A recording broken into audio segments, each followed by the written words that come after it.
name is Tristan Huama. I'm currently a third year here at UD. I am in the Health and Sports Science program, and my concentration is in integrative physiology. Awesome. All right. Could you tell us about a specific encounter or experience you've had in a clinical setting and kind of why it's important to you? Yeah, of course. So this last summer, I'm from Los Angeles. I worked at Cedars-Sinai, which is a hospital in Beverly Hills.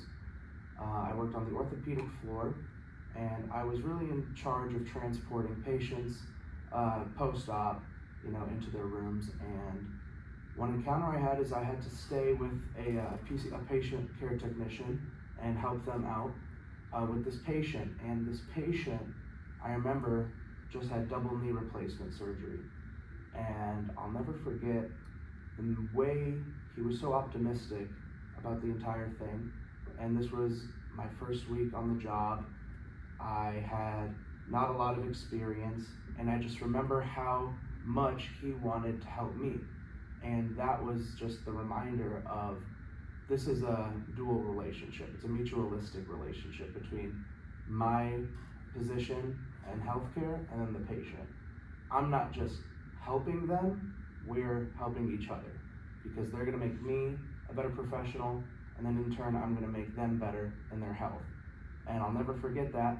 So he reminded me that, and he said, at the end of the day, I'm here to help you just as much as you're here to help me.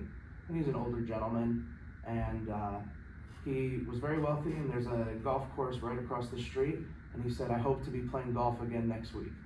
And so he actually made a custom golf cart so he could just swing, and it had little triggers that he could drive so that he didn't have to walk. And it was just like, wow, that's just like a really good example of resilience. And I'll never forget that clinical experience, because it went further than just the clinical aspect. It went into, everyday life. How are you gonna face adversity? So it was a very beneficial experience. Cool. How do you use feedback or criticism, and how do you give feedback to others? So I really enjoy getting feedback because it shows me that they care about me. When someone tells me it was great, it was good, don't worry about it, you did fine. I don't appreciate that all the time because I know I'm not perfect. I know I need feedback in order to become better. I was an athlete in high school. I played baseball and I played football. And my coaches made sure that if they gave me affirmation, it was warranted. Because I would never get better if I was just told that everything I was doing was okay. So I really appreciate that criticism, because then it makes me self-reflect and be able to be prepared for the next game, or the next meet, or the next meeting, or whatever may come into my future. So I really appreciate honest feedback, and I pray and hope to do the same for other people, because I want to be as honest and personable as possible. So if someone asks me for their honest opinion and criticism, I would give it to them. I wouldn't sugarcoat it, because then they're not benefiting and I'm not benefiting them. Where do you see yourself 10 years from now? So 10 years from now, I would like to see myself out of medical school, hopefully graduate, do well, into my residency program, and along the line I would love to work for a major sports team. The MLB, the NFL, the NBA. It's been a dream of mine since I was a kid.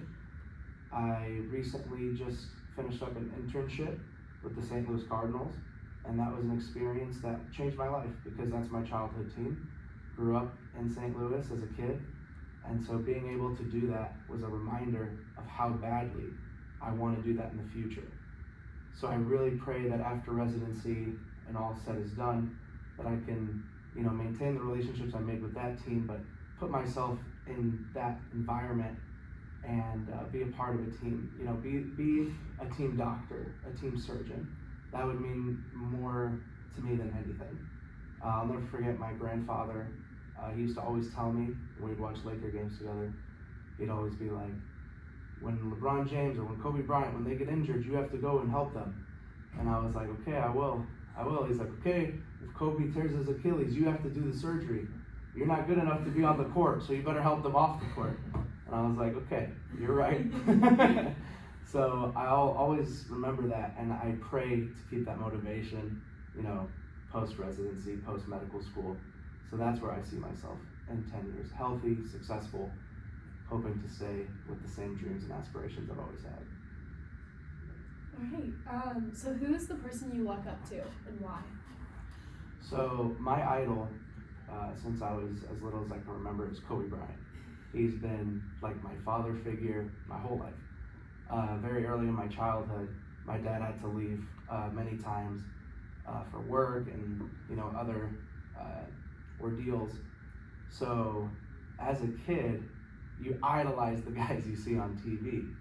And I'll never forget every single game I would turn on the TV and watch my favorite player play.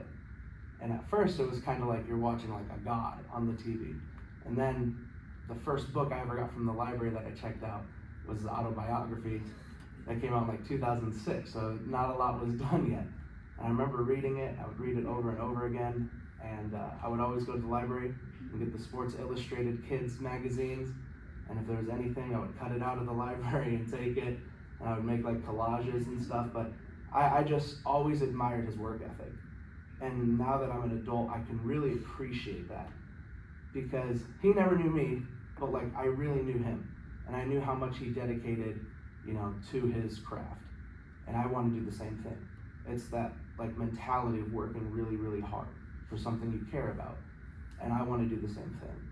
And then the admiration he got from his peers and the respect he earned and the way he handled himself as a professional, but also just as a human being, and the way he was a family man and a father and a husband.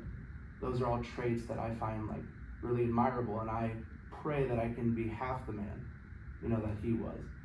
As corny as that may seem, I really do mean it, and like he has been a really important person in my life. If you look at my laptop, he's all over that. It's a personality trait at this point.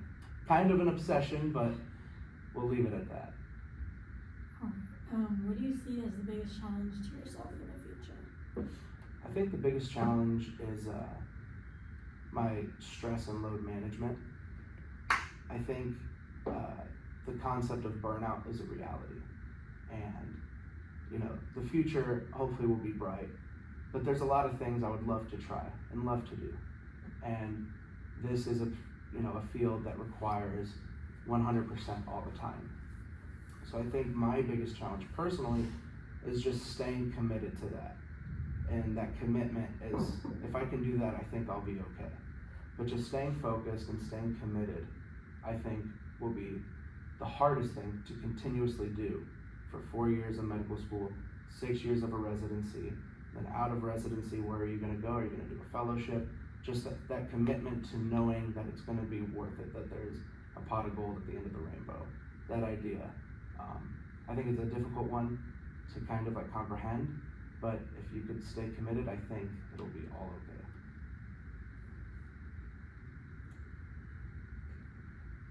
If you could change something about yourself, what would you change and why?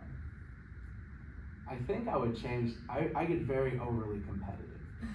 And if I could change one thing, it would be for me to not lose my competitive edge, but understand that there's a time and place for everything.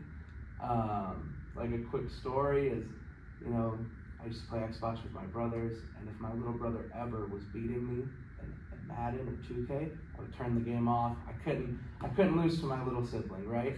And I was just like, I was so mean to him, and he would hate it because he would be like, let me just win. And I never let him. So realizing that sometimes you can't win at everything, you have to like realize you're human, realize you're imperfect, take a step back, let other people shine because they might be and probably are better than you at whatever it might be, and then just like letting everything work itself out. So for me, it's like taking advice, and not just doing it for the sake of getting better, but doing it for the sake of learning. Like learning from people who've already been doing it for a really long time. So I think it would just be not to lose my competitive edge, but to become a little bit more humbler about it. And for me personally, not just socially, but like personally, become more humble about it. Alright, so what are some questions you have for us? So some questions I would have for you guys is, what are the rates of matches between your school and residency programs, especially for orthopedic surgery? Like, how are you guys with that? Another question I would have is, how do you guys as a school take student criticism, and do you really let it mold like the curriculum? How well do you guys accept criticism? One other one I had is kind of like, do you have like an upperclassman, lowerclassman relationship? So if it's like a mentor program or something along those lines, do you try to make sure that there's like an identity, not just between the class, but between the school as a whole? And I think my last question would be, how much do you guys value your students' mental health and take into that consideration? So, do you have any programs set up, or counselors or things of that nature set up for students who are struggling maybe mentally? As you know, med school is a lot, and I just want to know what steps are in place for, when you get stressed out, because it's bound to happen, what support systems are in place to help me with that. But other than that, I have no further questions. Alright, thank you. Thank you. Thank you guys.